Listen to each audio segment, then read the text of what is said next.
આણંદ ખાતે જિલ્લા કલેક્ટર શ્રી પ્રવીણ ચૌધરીના અધ્યક્ષસ્થાને જિલ્લા સંકલન સમિતિ બેઠક યોજાઈ। જિલ્લા કલેક્ટર શ્રી પ્રવીણ ચૌધરીના અધ્યક્ષસ્થાને સર્કિટ હાઉસ આણંદ ખાતે સંકલન સમિતિની બેઠક યોજાઈ હતી। આ બેઠકમાં ઉપસ્થિત સંકલન સમિતિના અધિકારીઓને જિલ્લા કલેક્ટર શ્રી પ્રવીણ ચૌધરીએ જનપ્રતિનિધિશ્રીઓના પ્રજાલક્ષી પ્રશ્નોનો નિયત સમયમર્યાદામાં હકારાત્મક નિકાલ લાવવા માટે સૂચનાઓ આપી હતી।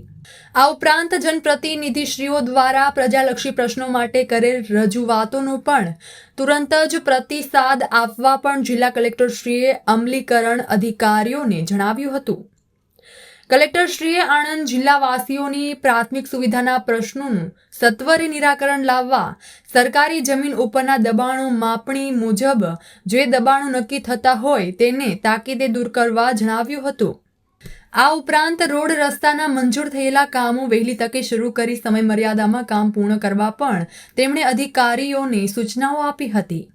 આ બેઠકમાં બોરસદના ધારાસભ્ય શ્રી અને વિધાનસભાના નાયબ મુખ્ય દંડક શ્રી રમણભાઈ સોલંકી, જિલ્લા પંચાયત પ્રમુખ શ્રી હસમુખભાઈ પટેલ, સંસદ સભ્ય શ્રી મિતેશભાઈ પટેલ, ધારાસભ્યો સર્વ શ્રી યોગેશભાઈ પટેલ, શ્રી વિપુલભાઈ પટેલ, શ્રી કમલેશભાઈ પટેલ, શ્રી ગોવિંદભાઈ પરમાર, શ્રી ચિરાગભાઈ પટેલ, જિલ્લા વિકાસ અધિકારી શ્રી મિલિંદ બાપના, જિલ્લા પોલીસ અધિક્ષક શ્રી ગૌરવ જસાણી, નિવાસી અધિક કલેક્ટર શ્રી ઋતુરાજ દેસાઈ, પેટલાદના મદદનીશ કલેક્ટર શ્રી હિરેનભાઈ બારોટ સહિત સંકલન સમિતિના અમલીકરણ અધિકારીશ્રીઓ ઉપસ્થિત રહ્યા હતા।